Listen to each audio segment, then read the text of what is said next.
Enterprise Management 360. Hello and welcome to another exciting episode of Tech Chat. Today I'm really looking forward to be speaking with Damian Collier, who's the CEO of Blend Media. In particular, Damian is joining us today to talk a little bit about virtual reality in the workplace and its uses. So let's go ahead and find out what he's got to say on the matter. Damian, thank you so much for joining me today. It's great to have you here. Oh, you're welcome. It's a pleasure to be on. So, virtual reality has been creating some buzz for quite some time, particularly in gaming. So it's really exciting to hear about it gaining traction in the enterprise workspace. But what can you tell us about the use cases for VR in business?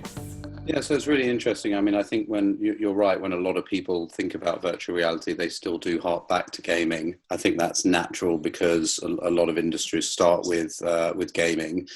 Over the last couple of years, big enterprises like Facebook and Google have invested very heavily into headsets and into their enterprise teams, and are working with a lot of major corporations on interesting enterprise use cases like training and recruitment and learning and development. So we're certainly seeing that from our perspective. So how easy is it then to introduce VR in the workplace? Does it require extensive training or anything like that?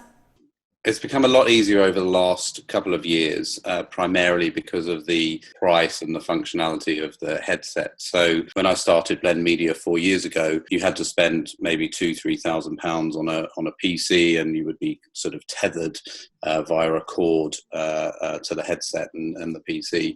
These days, the quality of the headsets has improved dramatically, and you can buy them for £200-300 and they're as good as the PC based versions, and that's primarily because businesses like Oculus, which was acquired by Facebook a couple of years ago for it was $2 billion, are putting a lot of time into research and development into standalone headsets. And as I say, now you can purchase one for £200-300 and they work great.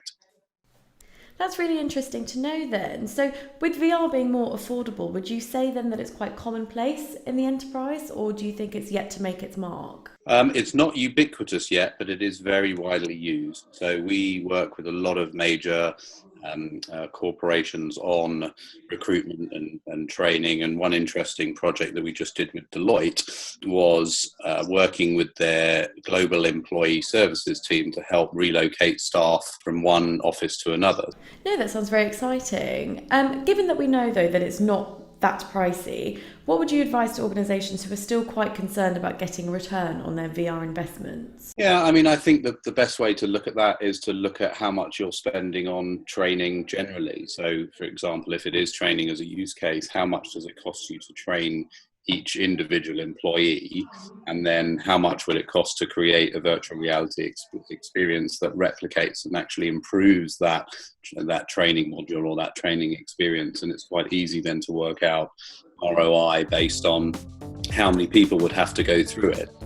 No, that sounds brilliant. Thank you so much for giving us your insight on the matter, Damian. It's obviously a very exciting topic, and I'm really excited to see the potential of VR in the future. Thank you so much for joining us for another episode of Tech Chat, and thank you to Damian once again for the insightful discussion. If you're interested in generating leads for your business, then head on over to our Tell Us Your Audience page, where we can distribute your content across North America, APAC and Europe, delivering SQLs and MQLs right back to you.